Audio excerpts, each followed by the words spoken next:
a los seminarios de la Academia de Ciencias Agrícolas. En esta ocasión tenemos a una invitada especial. Ella es la maestra en ciencias María Isabel Gracia Mora. Ella es egresada de la licenciatura en biología de la Universidad Autónoma Metropolitana. Tiene una maestría en ciencias veterinarias por parte de la Facultad de Medicina Veterinaria y Zootecnia de la UNAM. Y bueno, la maestra Gracia pues ha merecido reconocimientos en su trabajo, dentro de su trayectoria, tal como el premio de la Cámara Nacional de la Industria Farmacéutica. Ella es jefa actualmente de la UNIPREP, la Unidad de Experimentación Animal Preclínica, y ella actualmente pues es la jefa de esta unidad de la Facultad de Química de la UNAM. Y bueno, trabaja como profesor titular de tiempo completo en el Departamento de Química Inorgánica y Nuclear de la Facultad de Química. Entonces, el día de hoy, pues nuestra ponente nos presenta el tema titulado Prácticas de calidad en la investigación biomédica básica. Nuevamente le agradecemos a la maestra Isabel y le cedo la palabra para que inicie su presentación. Muchas gracias. Muchas gracias. Al contrario, doctora, gracias por la invitación. Agradezco mucho la invitación. Y buenos días a todos ustedes. En realidad, les resumo un poquito lo que hago. Lo que hago es básicamente medicina translacional, que es justamente trasladar los descubrimientos provenientes de la investigación biomédica básica hasta que lleguen al mercado. Eso es lo que hago actualmente. Una de las cosas que más énfasis ponemos en esta traslación es en la parte del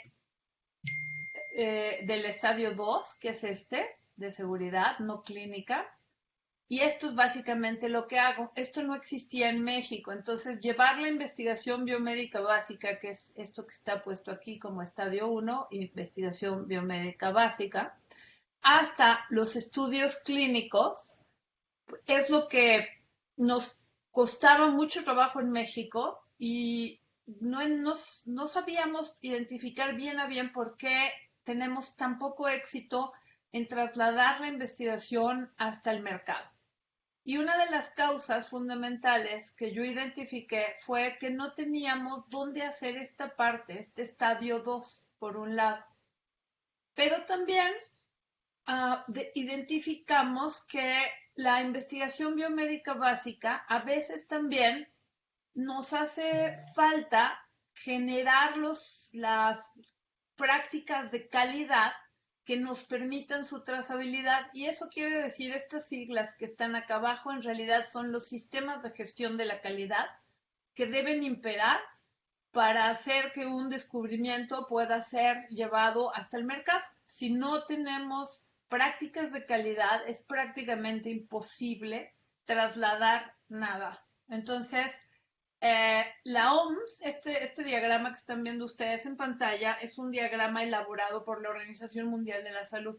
Y lo que ellos han identificado es qué sistemas de gestión de calidad aplican en qué estadio de desarrollo, ¿no? Esto es compatible también con las metodologías con las que estamos, familiarizados. Con la que estamos familiarizados los que sometemos proyectos a CONACYT, que es el TRL, con el que seguramente ustedes también están familiarizados, que es el grado de maduración tecnológica que emplea CONACYT y es una metodología que desarrolló la NASA.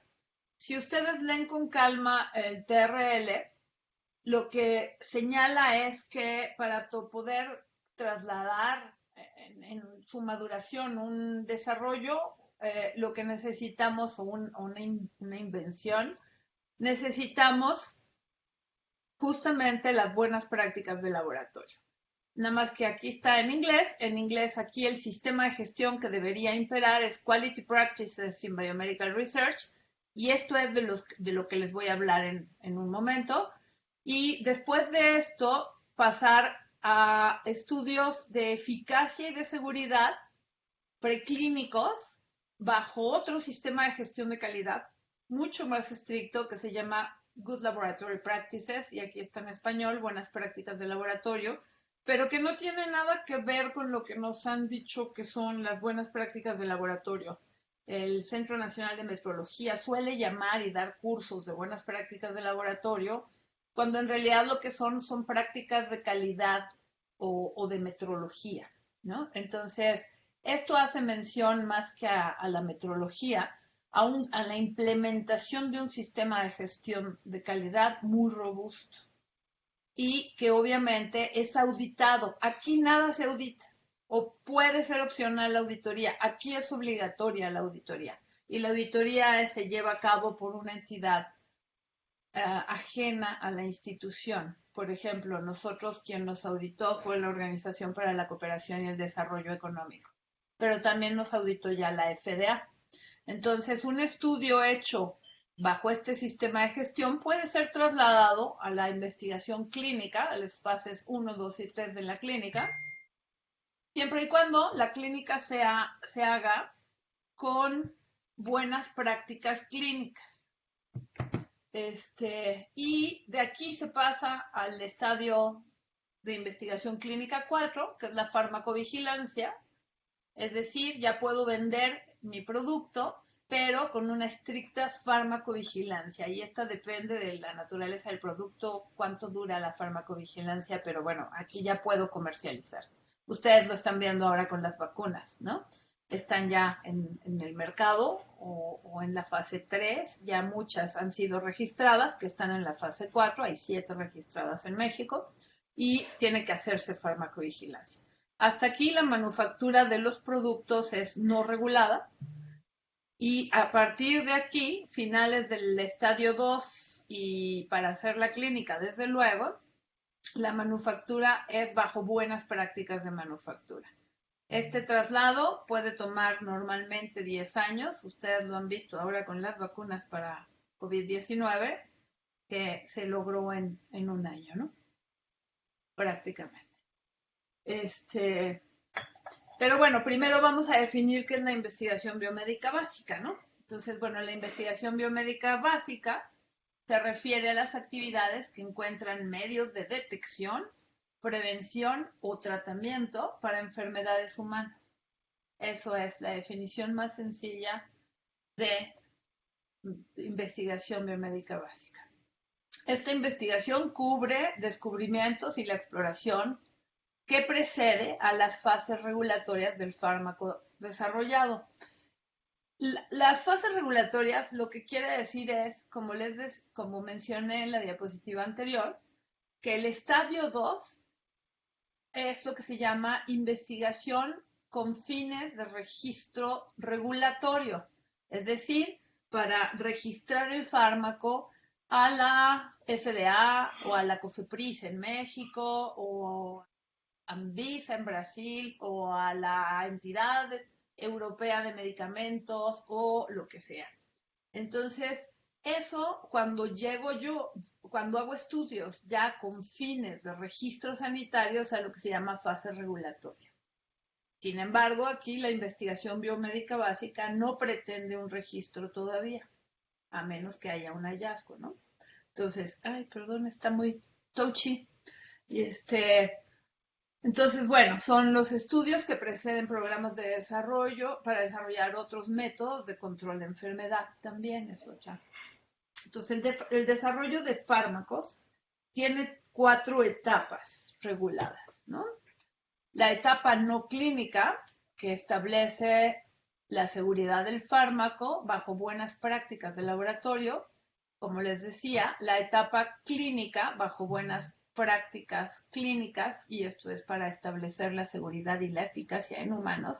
La etapa posaprobatoria, que es el monitoreo del fármaco, y esto tendría que efectuarse también con un sistema de gestión que se llama Buenas Prácticas de Farmacovigilancia y también están en un manual de la OMS. Y la fabricación. Estas etapas son reguladas, sin embargo, la investigación biomédica básica no es regulada.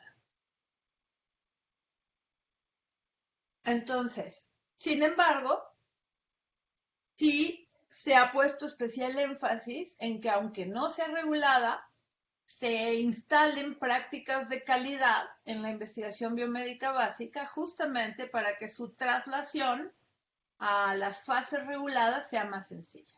Entonces, las prácticas de calidad están complementadas por todas estas guías y desde luego por las BPLs, que son manuales que pueden bajar, son gratuitos y se encuentran disponibles en la red. Y ahorita les pongo el nombre o se los mando incluso, se los pongo ahorita en esta presentación. Entonces, pero bueno,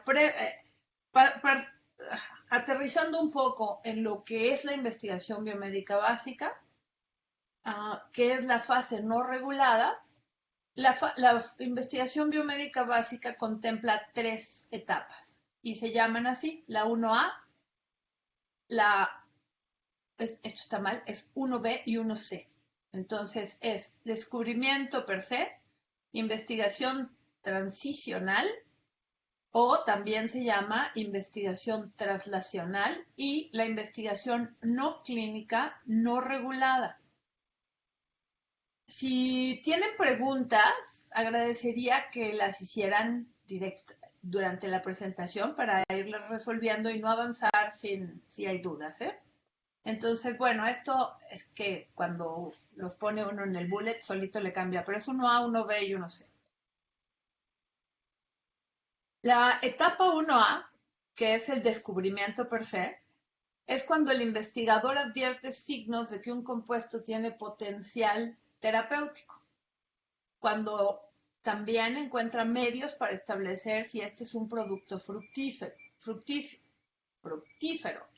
O cuando observa o por la búsqueda en la literatura o por su propio conocimiento o por prácticas tradicionales que hay una posible actividad interesante en un compuesto. Eso es la etapa 1A, es cuando descubrimos.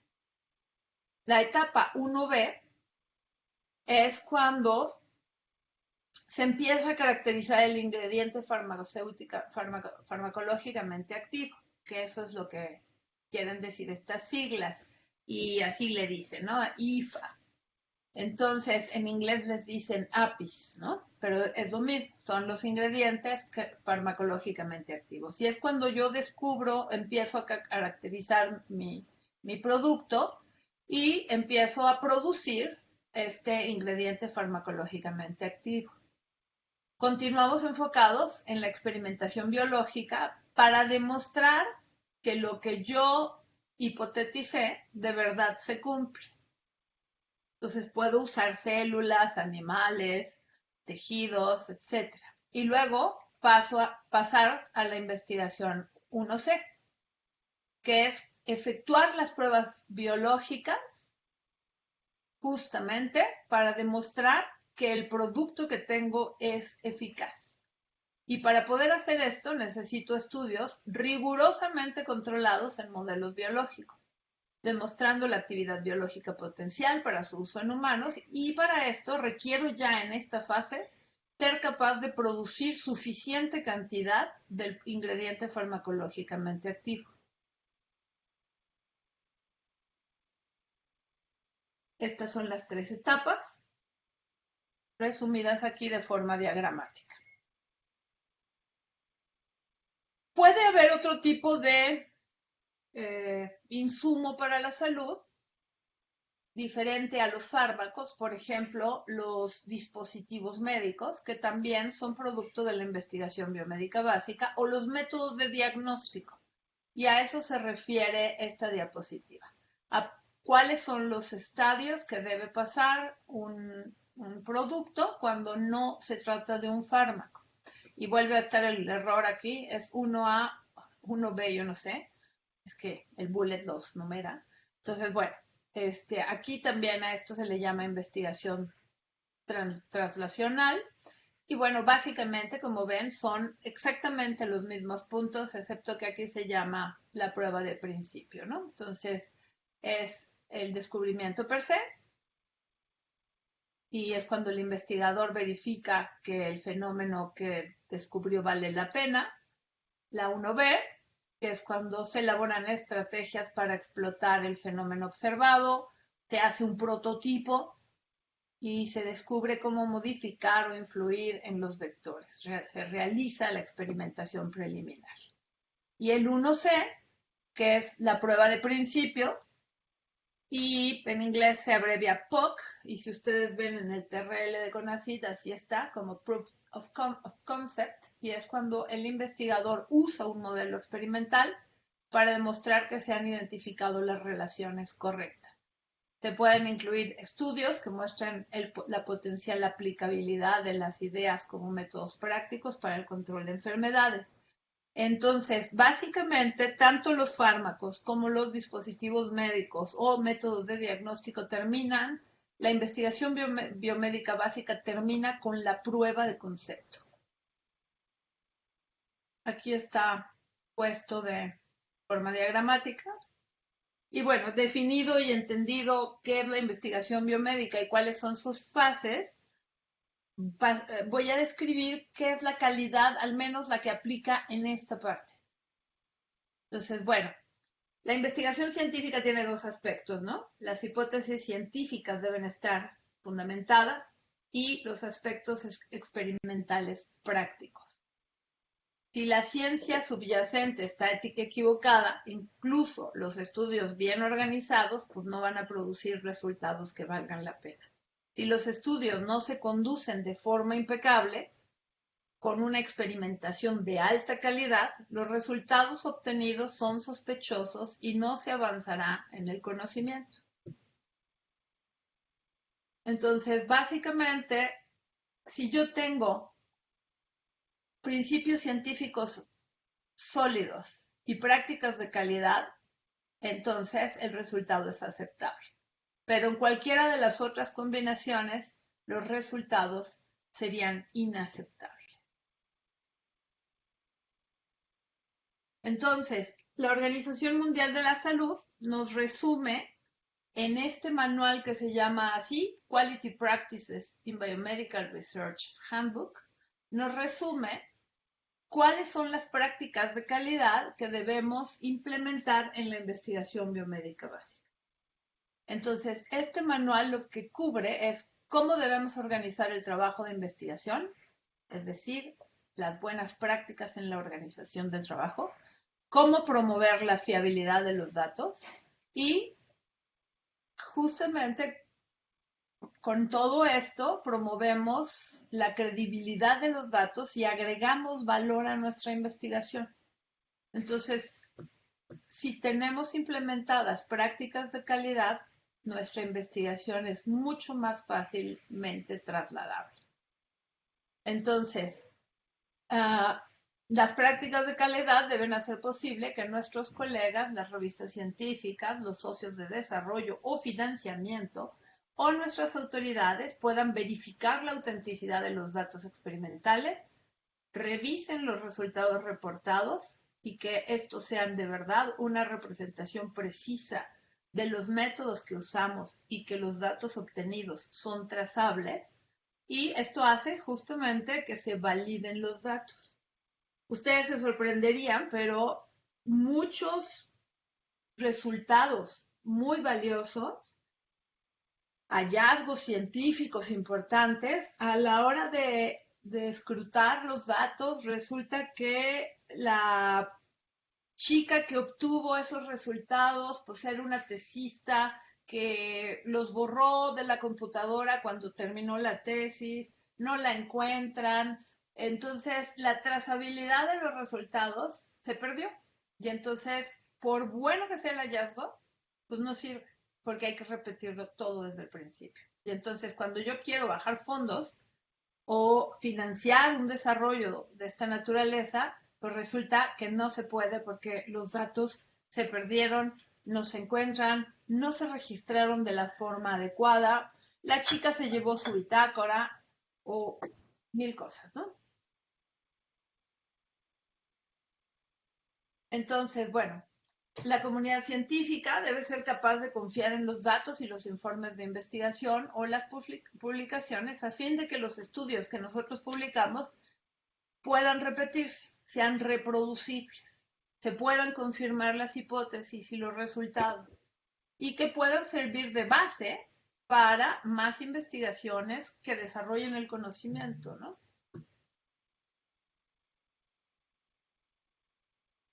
Entonces, la calidad se define normalmente como la totalidad de características de una entidad, fíjense bien, es de una entidad, que dependen de su capacidad para satisfacer e implementar necesidades. Aquí, la entidad sería pues, los laboratorios o las universidades. Déjenme rechazar una llamada. Entonces, bueno, la necesidad de que la entidad tenga declarada e implícita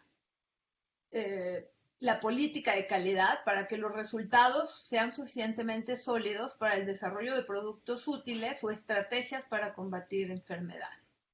Entonces, la calidad en la investigación debe satisfacer que los resultados sean relevantes, confiables, reproducibles, éticos, auditables y de dominio público.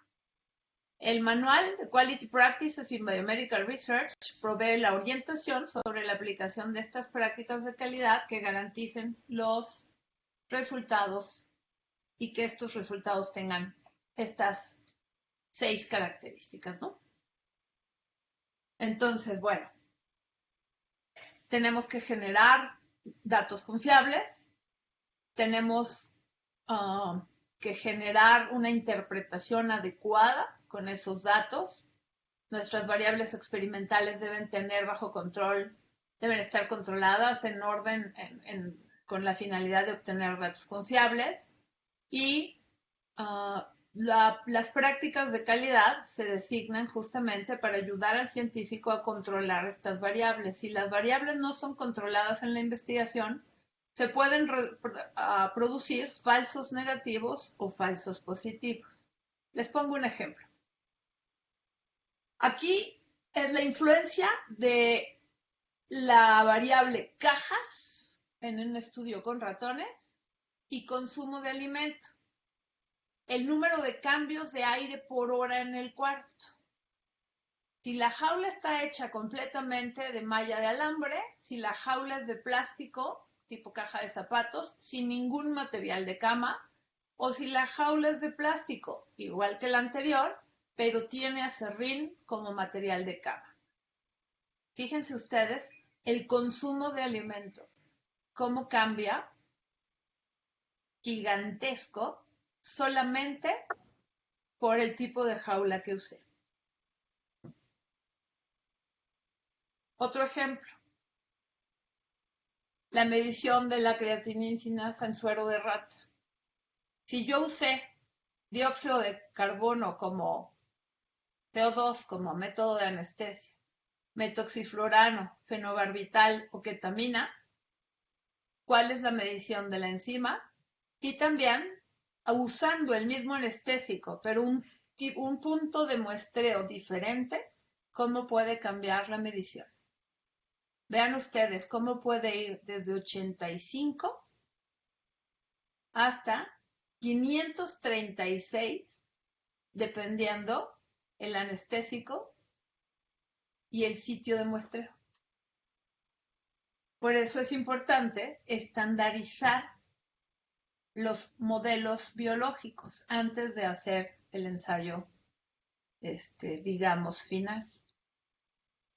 Entonces, hay que evitar todas las fuentes de sesgo que se establecen en el experimento. Hay que considerar todas las influencias y aportes para el estudio antes de comenzar con las actividades. Hay que elaborar planes para justamente describir cómo el estudio será conducido y cómo vamos a mantener las fases experimentales para ayudar a conservar el experimento bajo control. Yo les puse 2 ejemplos muy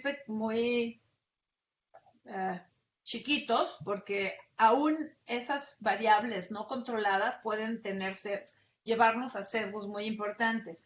Ahora imagínense si el animal de laboratorio no tiene una certificación de libre de patógenos o si el animal de laboratorio no sabemos cuántas filiales lleva reproduciéndose en mi bioterio, qué tanta endogamia hay en una cepa que debería ser exogámica, o al revés, cuánta una cepa endogámica, bueno, de hecho las primeras, las exogámicas no se llaman cepas, se llaman estirpes. Entonces, pero ¿qué pasa si ya no tengo una estirpe, sino una cepa porque incrementé la endogamia? Porque llevo años reproduciendo mis ratas Wistar, que deberían ser exogámicas, pero pues en un bioterio es una colonia cerrada y al reproducirlas y reproducirlas durante años, van a acabar siendo endogámicas y entonces puede ser que me lleven a resultados sesgados en mi investigación. O al revés, en una cepa endogámica donde debe mantenerse la consanguinidad al máximo, la mutación se expresa muy rápidamente después de 10 generaciones de endogamia. Entonces, también tengo que renovar mis colonias a las 10 generaciones, porque si no, lo que estoy creando es una subcepa que puede tener o llevarme a resultados diferentes a los de la cepa original. Entonces, bueno, son ejemplos. Las líneas celulares, pues lo mismo, tengo que tener un control sobre el número de pases, ver que estén libres de micoplasma, tengo que hacer periódicamente ese muestreo de micoplasma y eso tendría que estar descrito en un procedimiento normalizado del laboratorio. Ahorita vamos hacia allá. La necesidad de un control estricto de las variables requiere que los investigadores añadan importancia a la planeación cuidadosa en orden de reducir eventos inesperados, que escriban planes de estudio detallados, que usen técnicas estandarizadas, y eso es a lo que hago mención como un procedimiento estandarizado de operación, y que documenten todos los eventos. Una buena planeación nos lleva a que el proyecto pueda contener diferentes estudios. Entonces, puedo tener un proyecto con diferentes planes de estudio. Y tengo que escribir un plan de ejecución para cada estudio, asegurar que un solo científico tenga la responsabilidad general de conducir el estudio y usar procedimientos estándares de operación, que es lo que se llama PEOs o PNOs, procedimientos normalizados de operación, para detallar cada técnica y las técnicas deben estar estandarizadas, como la toma de muestras en sanguíneas en la rata, ¿no? Por ejemplo. Usar grupos de animales control cuando se desarrollan estudios in vivo. Usar en otros ensayos controles positivos y negativos, blancos, controles de calidad, que nos demuestren que nuestro diseño experimental esté funcionando. Considerar el tratamiento estadístico desde el principio. Y bueno, esta gráfica me parece que es una de las que sintetiza mejor lo que debemos hacer. Y se trata de, bueno, de tener descritas todas las actividades del estudio y la relación del estudio con la documentación. Aquí ven una línea punteada que divide los documentos en función de su tipo. Entonces, todas las flechas son variables. La línea punteada divide básicamente los documentos que se llaman descriptivos de aquellos que se llaman prescriptivos. Entonces, de los que les he estado hablando son los documentos prescriptivos, que son el plan de estudios, los procedimientos estandarizados de operación y las prácticas de calidad en nuestra investigación. Los descriptivos son los datos que obtengo del estudio, el informe que genero, y este informe normalmente en la investigación biomédica básica termina en la publicación. Eso es lo que hacemos cuando hacemos investigación biomédica básica. Publicamos. Si encontramos algo muy interesante, además de publicar, o a veces en lugar de publicar, lo que generamos es propiedad industrial. Entonces, protegemos el hallazgo mediante una patente, un modelo de utilidad, en fin, diferentes formas de protección de la propiedad, ¿no? Entonces, bueno, hasta ahora nada más tienen que comprender que hay documentos descriptivos y prescriptivos. Entonces, tenemos que garantizar que nuestra experimentación sea reproducible. Y aquí la habilidad para repetir un estudio en una vía clásica es probar la confiabilidad de los métodos y los datos. Los resultados son importantes, inesperados o controversiales, seguramente requerirán ser confirmados. La repetición de un estudio requiere conducirse de los primeros experimentos desde los primeros experimentos para tener una trazabilidad total. Entonces, la trazabilidad depende de la habilidad para reconstruir el estudio. Y eso nos lleva a que el estudio tiene que estar planeado, realizado y monitoreado, registrado y verificado y reportado. Entonces, son estas R's las que son súper importantes. O sea, el estudio tiene que planearse, pero también tiene que realizarse y monitorearse. Eso quiere decir que el investigador principal del laboratorio pudo haber encomendado a alguien la realización del experimento, del estudio, pero él o alguien designado por él tuvo que monitorearlo. También se tuvo que verificar la forma en que se están registrando los datos crudos y también la forma en que está reportándose. Entonces, las prácticas de calidad soportan el estudio, desde luego, y asisten al científico para generar datos confiables, para reducir el riesgo de resultados inconclusos, para obtener datos adecuados para publicación y para producir estudios y resultados creíbles. Entonces, bueno, la organización de la universidad o del laboratorio, dependiendo hasta dónde queramos subir la política de calidad, en realidad debería ser desde arriba hacia abajo, pero no quiere decir que no se pueda trabajar al revés. No sé por qué se brincó, perdón. Tiene que estar planeada esta organización de calidad. Entonces, tiene que haber una declaratoria o una política de calidad clara y nosotros, por ejemplo, lo que tenemos es redactada una declaratoria de calidad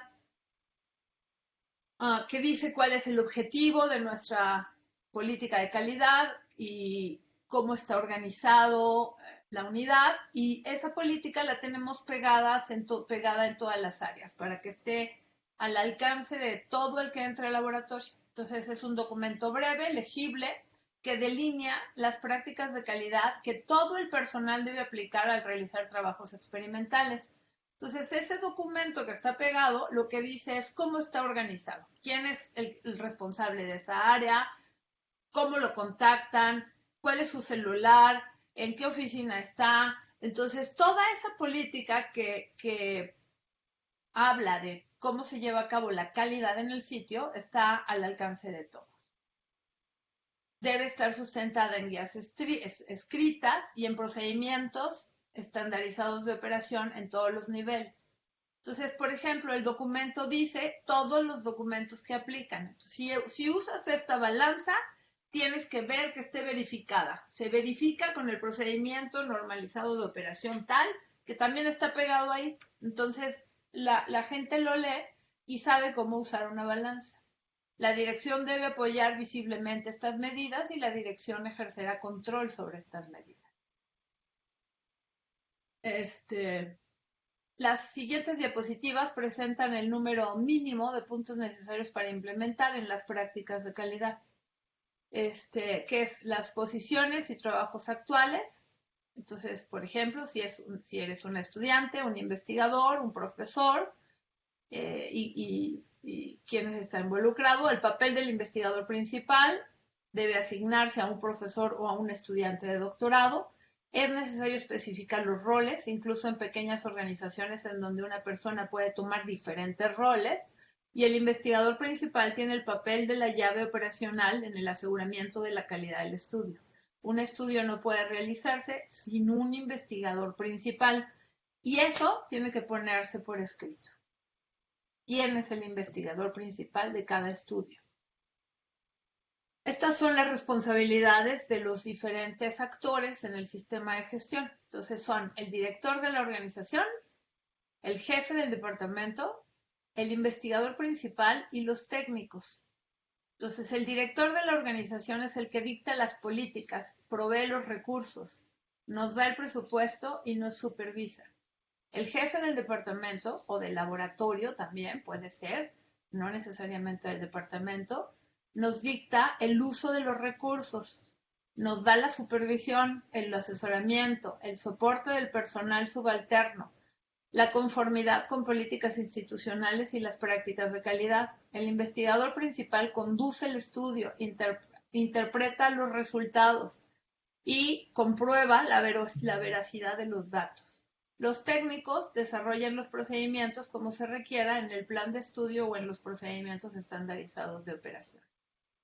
El personal de soporte son los colaboradores, deben cumplir deberes de acuerdo a las instrucciones, deben ayudarnos en el análisis científico y pueden además pues, hacer una crítica colegiada.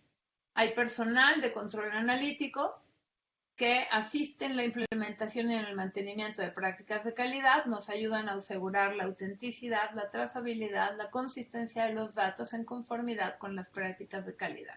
El TDR es el organismo de la OMS que emite las prácticas de calidad. Es una comisión especial que creó la OMS justamente para emitir las recomendaciones que están ustedes viendo en pantalla.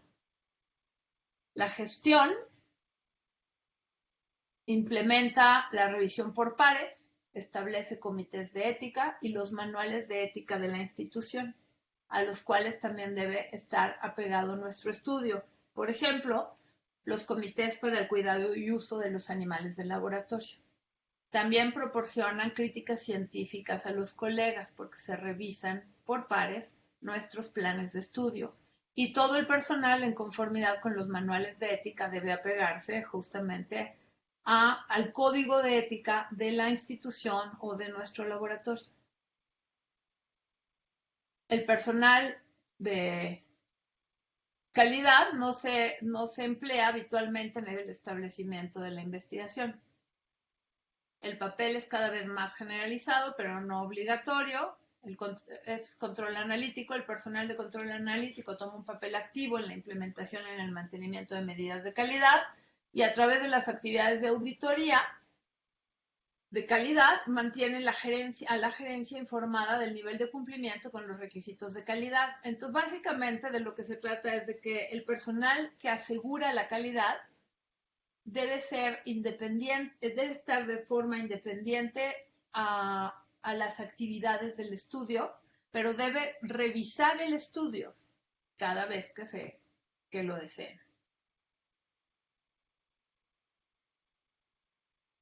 Todas las instituciones de investigación deberían establecer una política por escrito que describa justamente si hay prácticas de calidad, cuáles son y dónde las encuentra ahora. Y las responsabilidades de cada nivel del personal debe estar definido y documentado. El personal debe estar capacitado también, obviamente. Y esa capacitación también debe estar por escrito, donde se demuestre que el tutor enseñó a sus estudiantes de doctorado o postdoctorado justamente todas las prácticas de calidad del laboratorio. Eso tiene que estar también documentado, porque lo que no se escribe es solo un rumor, así dicen los de aseguramiento de la calidad. Entonces, las calificaciones de los equipos también deben ser adecuadas para las personas y para los equipos. La administración debe verificar. Nuevamente. Perdón. las calificaciones del nuevo personal, el tiempo de reclutamiento, la calificación adicional obtenida en el puesto debe documentarse en el currículum vitae, la capacitación debe ofrecerse en todos los niveles y se debe documentar, debe haber registros de las capacitaciones y la capacitación debe complementarse antes de comenzar las actividades prácticas. Nosotros, por ejemplo, desde las cosas más sencillas, el uso de una pipeta, ¿no? Si la solución es viscosa, si no lo es, si se pipetea de una forma, de otra, ¿qué cosas puede hacer el que use la pipeta para comprobar su correcto uso? ¿Qué cosas no debe hacer? ¿Hasta dónde puede desarmar un instrumento? ¿Qué tanto puede meterle mano a un equipo? Todo eso está por escrito. Y la descripción del puesto de cada quien debe también estar por escrito. El título del puesto, las responsabilidades y actividades principales, la línea de referencia, la fecha y la firma, el currículum debe contener el listado de ocupaciones anteriores con fechas y direcciones, el listado de educación y capacitación con fechas, direcciones y otras habilidades como idiomas. Eso es para todo el personal, incluyendo los estudiantes. Debe haber una carpeta donde tenga la currícula de todos los estudiantes. Todo el personal debe tener por escrito la descripción de su puesto, todo el personal del estudio debe mantener su currículum actualizado, los registros de capacitación de todo el personal deben mantenerse actualizado. Y bueno, de aquí además las instalaciones los recursos físicos se dividen en dos, las instalaciones y el equipo que se usa durante la investigación. La instalación per se y los equipos que se usan en la instalación. Por ejemplo, en la instalación, ¿qué se debe medir? Pues si la instalación cumple con el tamaño adecuado, la construcción, la ubicación, esto es particularmente importante, por ejemplo, en bioterios. A veces el bioterio solía ser pues la bodega que se abandonó y ahí se metieron los animales, ¿no? Pero no son los espacios adecuados para el albergue de los animales. Entonces tienen que resaltarse la adecuación de la instalación para el estudio, si la instalación está mantenida o no, si hay documentos de esos mantenimientos, incluyendo los planos del sitio y las pruebas que se realizan al sitio. Y bueno, cuántos sistemas de prueba pueden correrse ahí, qué tipos de estudios pueden correrse ahí, el número de estudios que pueden correrse ahí. Esto es particularmente importante conforme sube el nivel de bioseguridad del laboratorio, ¿no? Qué seguridad y comodidad debe tener el personal, el posible impacto en el estudio, los documentos operacionales de la instalación, como es cómo debe entrar uno, con qué equipo, cómo debo vestirme para entrar, con qué frecuencia se hace la limpieza, dónde está el almacén, cómo se accede al almacén, dónde están el mantenimiento, dónde está el depósito de basura, ¿no? Entonces, todo esto debe estar por escrito para que cualquier persona que se incorpore a la realización del estudio conozca todo esto antes de iniciar el estudio. Las instalaciones deben estar separadas, idealmente, si no se puede físicamente separarlas, por lo menos se marcan con una división, aunque sea con un masking tape, ¿no? Entonces, bueno, idealmente debe haber una separación física, por ejemplo, del sistema de aire y los filtros, de los aisladores, de las habitaciones. Las áreas de trabajo deben estar definidas, deben ser sistemas unidireccionales en la medida de lo posible. Debe haber limpieza entre actividades y el personal debe estar separado, el personal de limpieza del personal que conduce el estudio. Un poco esto es lo que les decía. Un ejemplo de esto es justo los bioterios, ¿no? Básicamente esto aplica a los bioterios. Idealmente necesito tener separadas todas estas áreas. Debe haber un área de mezclas, por ejemplo. Debe medirse el ruido en la instalación. Debe haber un cuarto de cuarentena, un área de lavado, el tipo de cama que utilizo, el agua, el alimento, cómo se controla la temperatura, los cambios de aire, las presiones diferenciales, si hay un cuarto de vestuario, en fin, ¿no? Entonces, los equipos deben ser adecuados, deben estar calibrados y deben estar mantenidos. Esto también tiene que ponerse por escrito. Esto es lo que es la adecuabilidad, la calibración. Esto debe estar descrito todo en un procedimientos normalizados de operación. El mantenimiento debe estar incluido en un plan de mantenimiento del laboratorio que también debe estar por escrito.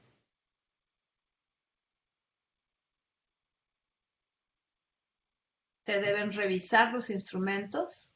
Eso también debe estar en procedimientos normalizados de operación. Y también puedo decir si lo hacemos nosotros porque tenemos nuestro propio departamento de metrología o si tenemos contratistas externos y que verificar que los contratistas tengan las certificaciones adecuadas. Este es un ejemplo de cómo de un formato que debe incluir. Entonces es justamente cuál fue la falla del equipo, quién fue avisado, en qué fecha, qué acción se tomó, quién lo reparó y si el instrumento está listo para su uso, cuándo fue, ¿no? Entonces esto nos ayuda. Esta es otra etiqueta. Son solo ejemplos de cómo debe organizarse la documentación en un laboratorio.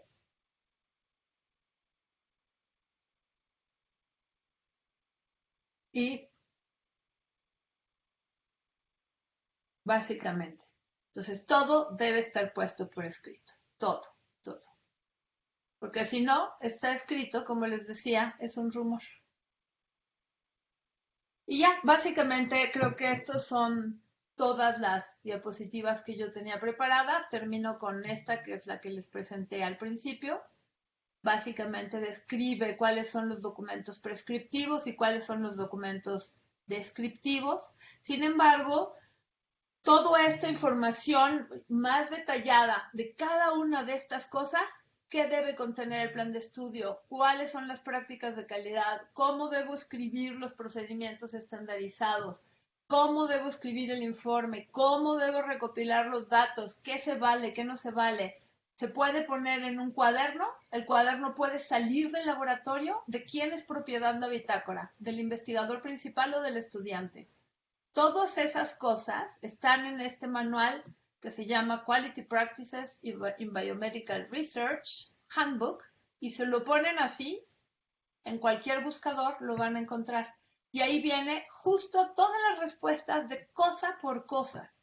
Es un manual bastante extenso y de hecho hay dos, uno color naranja y uno color café, si no mal recuerdo, y uno es el manual per se y el otro es la diapositiva para el entrenamiento del personal, justamente para ayudarnos a que toda la gente que se incorpore a un estudio, todos los involucrados, conozcan la documentación que deben tener y manejar.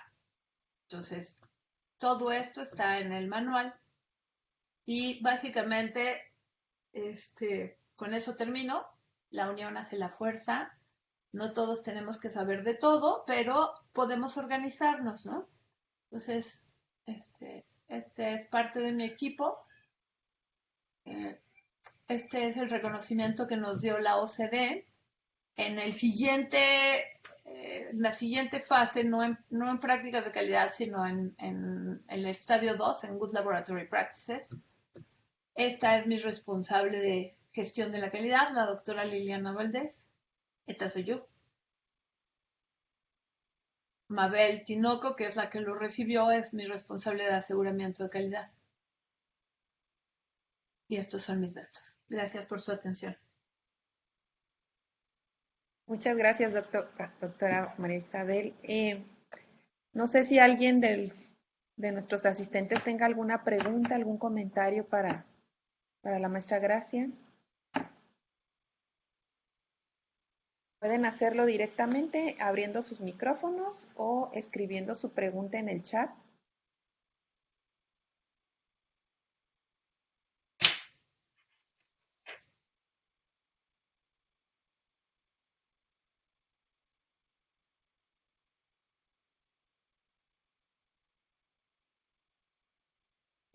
La doctora Rosalía en el chat hace un comentario, dice, excelente información, especialmente para quienes trabajamos con organismos vivos. Muchas gracias y con buenas prácticas de manejo. Bueno, en este sentido quiero hacer un comentario. Nosotros acá en el centro de investigación, pues la mayoría de los investigadores trabajan dentro de sus experimentos, pues con especies marinas. Generalmente trabajan con peces y camarón, que son los animales de experimentación que más se utilizan en los análisis acá en el CIRMO. Sí. El doctor Carlos Angulo, si quiere comentar algo, no sé. No, está bien. Okay. También El doctor Carlos Angulo en el chat pone, muchas gracias por su interesante plática. Me parece que lo que nos comenta se puede trasladar a la investigación en general. ¿Qué opinión tiene sobre el rol que tienen los estudiantes en todo esto? Gracias por su pregunta, doctor. En realidad, el rol más que una opinión, no, el rol del estudiante está definido en el Manual de Prácticas de Calidad en la Investigación. En realidad, no es que sea una opinión. El rol del estudiante es importantísimo, importantísimo. Sin los estudiantes no hacemos nada. Pero este papel de los estudiantes debe estar definido. El estudiante debe conocer cómo se inserta en el proyecto de investigación, que debe entender que su plan de estudio no es más que un pedacito del proyecto del investigador principal. El investigador principal debe documentar que el estudiante tenga la capacitación adecuada para efectuar su plan de estudio y que el estudiante tenga claro desde el principio qué le toca, qué le corresponde en cuanto a autorías en una publicación, por ejemplo, en cuanto a responsabilidades dentro del plan de estudios, en cuanto a propiedad incluso de los datos crudos, o sea, los datos crudos que genera un estudiante no son propiedad del estudiante, son propiedad del investigador principal. La bitácora no debería salir nunca del laboratorio. Entonces, todas estas reglas para los estudiantes deben ser claras para ellos como una política de laboratorio y están establecidas en este manual que les menciono. No sé si eso responde a la pregunta. Cuando se trabaja con animales silvestres, como como los que menciona Elizabeth, también se debe documentar el impacto que uno puede generar mediante un análisis de riesgo en el medio ambiente, Elizabeth, para que el plan de estudios sea ético. No sé si eso contestó también esa pregunta. Muchas gracias, doctora. Sí, sí la contestó. Muy amable. Solamente se trata de escribir todo. Eso es un engorre, pero nos ayuda un montón y le da certeza a nuestra investigación y de verdad cuando queremos bajar inversionistas, ahora a mí me contratan como asesora justamente de los inversionistas para que revise los puntos críticos de una investigación y de veras es bien difícil a veces poder ayudar al investigador a fondear su investigación porque la trazabilidad es cuestionable. Entonces, todo lo que pongamos por escrito nos ayuda. Y son cositas sencillas. Y una vez implementadas, hasta hacen que todo fluya más rápido. Al principio sí es un engorro, pero luego ya que está organizado todo, es hasta más fácil, porque fluye más fácil.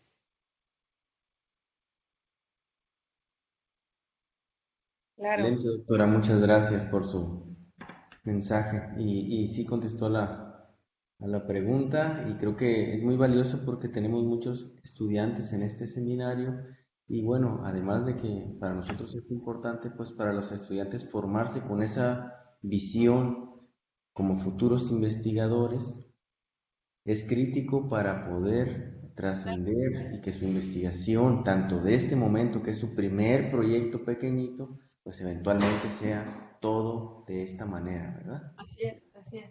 Ujú. Gracias, doctora. Gracias, doctor Carlos. No sé si alguien más tenga algún comentario, alguna pregunta.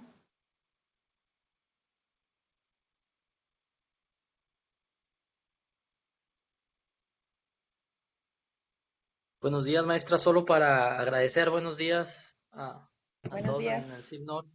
Gracias por su plática. Creo que es muy importante pues que todos conozcamos, los investigadores, estudiantes, estas prácticas de calidad que debemos seguir y sobre todo la importancia de la documentación. Creo que eso es lo que nos está costando más trabajo acá a nosotros. O sea, hacemos todo, pero no se documenta completamente. Entonces, ese es bien difícil. Sí, es documentar. En realidad, iba yo a poner la plática organizado de otra forma, porque en realidad lo que tengo que poder documentar es qué, cómo, cuándo, dónde y quién realizó el estudio, ¿no? Entonces, contestando esas preguntas, podemos ir planeando la documentación. Sin embargo, lo que quise es nada más tratar de esbozar la complejidad, porque el manual está a su alcance. El manual lo pueden bajar y ver el detalle en él. Entonces, lo importante es que abran su visión a documentar qué, cómo, cuándo, dónde, quién lo hizo. Y, y que poco a poco vayan generando justo la documentación que permita trazar sus líneas de investigación, ¿no? O sus descubrimientos, ¿no? Desde el principio. Entonces, eso le da certeza a la publicación, le da certeza. Estamos acostumbrados a publicar, pero también si alguien por ahí en el mundo quiere replicar nuestro experimento y no puede, pues ya ha habido casos donde los investigadores se tienen que retractar porque resulta que no hubo la trazabilidad en el experimento y entonces pues, el que estaba mal era el que lo publicó y nadie más en el mundo lo pudo repetir, ¿no? Y entonces se dan disculpas públicas. Entonces, para evitar caer en esos riesgos, o para incluso, si tenemos un hallazgo interesante, seguir avanzando en el camino de maduración tecnológica, pues tenemos que tener todo documentado, todo. Creo que alguien levantó la mano, pero no vi quién. Hola, buenos días, doctora. Soy Luis Hernández. Pues mucho gusto, doctora. Muchas gracias por su plática. Fue muy, muy interesante conocer toda esta información. En lo personal, yo creo que en nuestro laboratorio hay muchas cosas que, como dice el doctor Néstor, sí se hacen, pero no se documentan. Y esta parte administrativa, pues sí, sí es muy importante. Mi pregunta es, ¿hay algún sitio web o bien alguna institución tiene dentro eh, de su página de internet los formatos o cómo se debe de estructurar toda esta información? O sea, ¿cómo se debe de ir metiendo, cómo se deben ir estructurando estos archivos para ir teniendo un control? Más allá del manual, porque sí, del manual vemos ahí todo lo que tenemos que tener, pero ¿cómo se hace? No, no hay nadie que ponga, a ver, es una muy buena pregunta, doctor. Un sistema de gestión de la calidad es algo dinámico, es algo que se revisa y se adecua, porque lo que pretende es ayudar al investigador en la trazabilidad de su trabajo, pero no pretende obstaculizarlo. Y de hecho hay cosas donde se deja abierto porque se dice que, al menos en el primer estadio, que es la investigación biomédica básica, se deja más libertad, un sistema de gestión menos riguroso para justamente permitir la iniciativa del investigador y hasta de los estudiantes, ¿no? Porque así es como se descubren cosas interesantes, permitiendo esta libertad.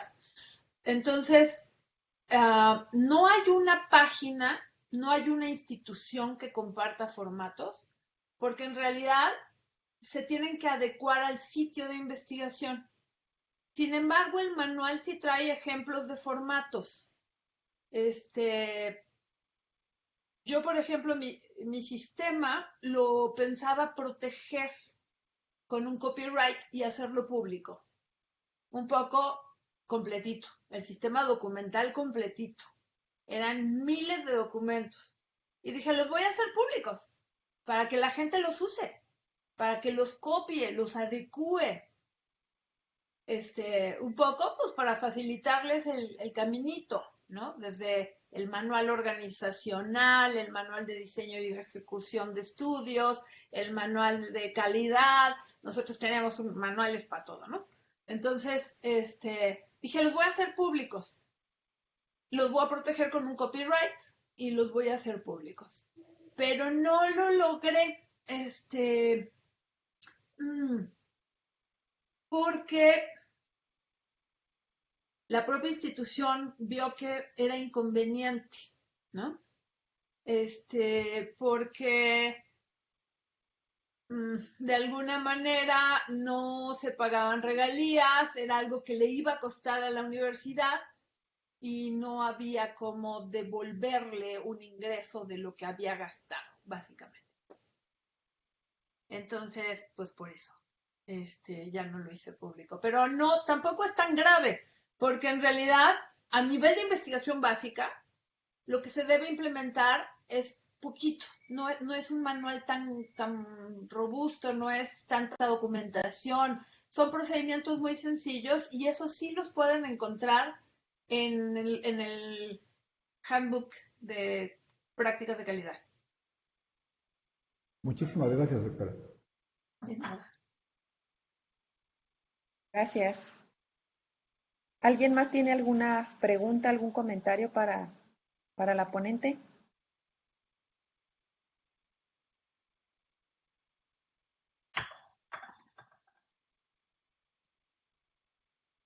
Bueno, pues si no hay más preguntas y comentarios, no me queda más que agradecer nuevamente a la maestra María Isabel por su ponencia, agradecer a todos ustedes por su asistencia al seminario el día de hoy.